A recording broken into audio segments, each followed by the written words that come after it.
nakitang tanan giuhaw. Siguro dili sa tubig, kundi giuhaw kita sa kalipay. Giuhaw kita sa gugma. Giuhaw kita diha sa kalinaw. Makabantay ka sa pagsatagsa ka mga kinabuhi o galingon. Nabisan pag-usaw na ito pagpaningkamot na mauna ni, siguro ang maghahatag na kong kalipay. Basta kay makaangkon ko nini maong latest na iPhone 17. Wala na ko'y panganduyon, mauna yun ni ang makahatag na kong kalipay. Pero kabantay ta, the moment nga naanas itong mga kamot, mapulan ta, malita na kong taglain na latest. Nakadugdog ko sa una ba? Bata pa ko. Ang ako rin yung pangandoy, makabalo kong bike. Niya makaangkon ko og bike. Muro gina, para na ko, solve na ang akong life. Bata pa ko. Pero pagkahuman na nakabalo kong bike, kaya na ko yung bike, ipalitan ko. Tuod man, alipay kay ko. Murang kumplito akong kinabuhi. Pero ngadto-ngadto, asuman lang yapon ko. And the list continued. Diha sa tuang mga katong ipangandoy sa itong kinabuhi. Wala dahi katagbawan ang kalibutan kung ang kalibutan lamang mo'y atong pangandoyon. Pero sa dili pa dahil nato na palauman pag-ayo, gana nga mga mensahe, siguro nindot na itong masabtan the background, the context of the gospel today. Para gyud mas masabtan nato anong ana kining how important is the encounter of Jesus to the Samaritan woman. Una, angay na to nga masabtan nga ang mga Hudayo o ang mga Samarianon kaniadto, ingon pa sa itong Ebanghelyo, walay panagsandurutay. Perti nilang gubuta. Dili gayon sila magtingganay. In short, wala sila maayong relasyon sa matag usa. But if you notice in the gospel today, si Jesus, usa ka Hudayo. Pero maoy una nga nakitingog, biduol o nakigistorya sa maong babae nga Samarianon. Meaning to say, pinaagi nining encounter ni Jesus and the Samaritan woman, pagpadayag kini nga gibungkag ni Jesus ang maong paril o ang maong babag sa walay panagsandurutay. That's the first important thing nga angay natong masabtan diha sa maong panghitabo sa itong Ebanghelyo. Ikaduha, nga angay natong masabtan. Try to notice ang oras. Ingon pa diha sa itong Ebanghelyo, nagkaus og tubig ang maong babae. Ug diha nga si Jesus niabot sa atabay, unsang orasa? Buntag, utong-tutok o hapon? Unsang orasa? Utong-tutok. Kinsa man nato dinhi ang mupili sa utong-tutok aron magkalus og tubig sa atabay? Kinsa ninyo dinhi? Di ba na practical? Di ba dili practical? Kung magkaus yun ang tubig, ang pinaka-perfect na time, early morning, o kanang hapon na. Nadugtong ko sa una, sa seminarista pa ko, mulit ko sa mong panimalay, kay home visit, ang ako yun natahas, magsakob og tubig. Wala pa may brand water sa muang barangay. Kung niya, ang ako yung pinaka-best na time na magsakob og tubig, kalang yung hapon. Kaya wala na kayo mga tao. Kaya kasagaran buntag, daghan kayo magsagop tubig. Dahil pagkahapon, wala kayo tao, nakihapoy magsagop pero dili gubot, dahil landong kayo. Huwag yun ang akong perfect time. Pero kabantay ta sa kuha ng giingon, gihimo sa maong babae ang pagkaus og tubig sa atabay, sa maong ugtong-tutok na perting inita. Pero what's really the reason behind anong gihimo man ni sa maong babae ang ugtong-tutok din sa magkaus og tubig? Kabalo mo, the reason is ang maong babae adunay gilikayan. Naglikay sa mga marites. Naladay marites sa una pa din? Of course, siguro not the term marites, pero naanana nga mga klase nga mga tao. Mga tao nga imantayon, mga tao nga mga mahugmanon. Ganong naglikay ang maong babae? Because we know very well the situation of the woman in the gospel today. Siya mao ang babae nga adunay 5 ka mga lalaki sa iyang kinabuhi. Nakalima na siya. Kamo, nakausa na mo. Kalima siya.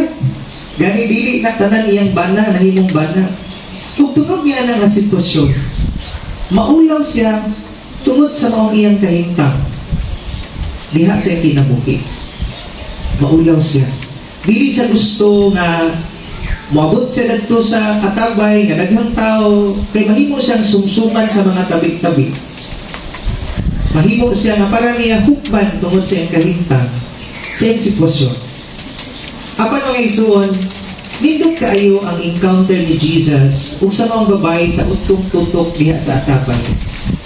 Kay dito sa mga tabay, sa maong dakong kaulaw sa mga babae, ug sa kauhaw sa mga babae, sa iyang sitwasyon, sa iyang kinabuhi, gitagbo sa Jesus.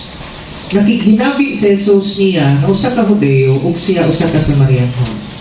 Bisan tuod walay panasandurutay ang ilahang mga kaliwatan. Muna'y duha ka mga importante nga butang nga angay natong masabtan una sa background, the context of the gospel. Muna mga isuon, kung muadto ta sa maong importante kaayo nga mensahe nga angay natong balunon karon, there are 3 important points. First, una nga punto, angay nato nga masabtan nga diha sa atong kinabuhi, kabantay ta, nagsigit ang pangita sa sayop nga atabay. Tungod kay giuhaw ta sa bisan unsa nga mga butang, abi nato mao na ni makahatag natong kalipay. Perminti ta giuhaw. Wa ta kabalo kung kini bang atong kauhaw ug sa ato ang pagkabot ini maong butang sa atong kauhaw, mao na magid maghatag ka natong kahupayan. Pero base sa atong mga kasinatian dili di ay. Sama sa mga babae nga nakalima na lang og bana, gani dili gyud bana tanan niya ni. Sige sa pangita o kalipay o gugma affection sa lain-lain nga mga tao, pero wala gihapon siya nahatagan o kahupayan. Sama sa mga babae mga isuon, kita usab usahay o siguro kanunay nangitag kalipay sa sayop usab nga mga atabay,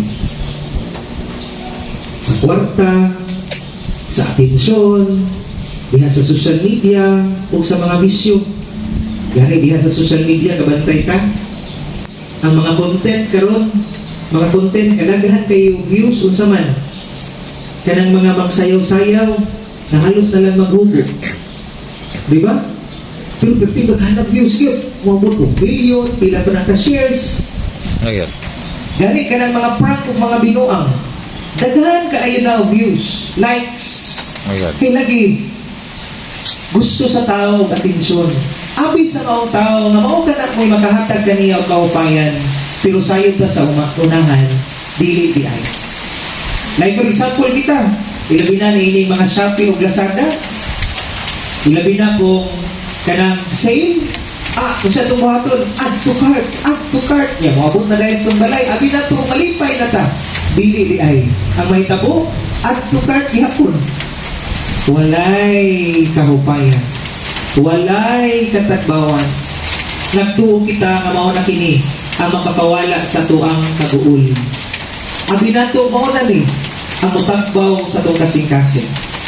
Pero kasagaran sa tuong kasinatian, nasayop kita. Wala gihapon kita natagbaw. Anaa gihapon ang kahawang sa tuong mga pagbati. That's the first important lesson that we must remember today. Kasagaran sa tuong kinabuhi, nagdawas kita og tubig sa sayop na tabang. Ikaduha nga punto, angay nato nga masabtan usab nga ang kalibutan mura ni balde, pero balde nga buslot. Nagsakop ta tubig, nagkalusta og tubig, pero ang atong igamit nga balde buslot. Mao po na mga igsuon ang angay nato nga makatunan. Kabisan usaha nga itong kalus o kalipay, gikan ang kalibutan na, kung ang atong gigamit nga balde nga buslot, useless. Uhawon ra gihapon kita, mubalik ra gihapon kita sa maong kaminaw nga pagbati. Inighuman na makuha na nato ang mga gusto nato, magpabilin gihapon nga hawang mga atong pagbati. Kay di ay ang mga butang dinhi sa yuta, dili mulangtan. Everything in this world is all but temporary. Ang tanan mulabay lamang. Kung siguro tayo angay nga panganduyon, ang kinabuhing dayon, that only God can give us. Only Jesus can satisfy us. Right. That's the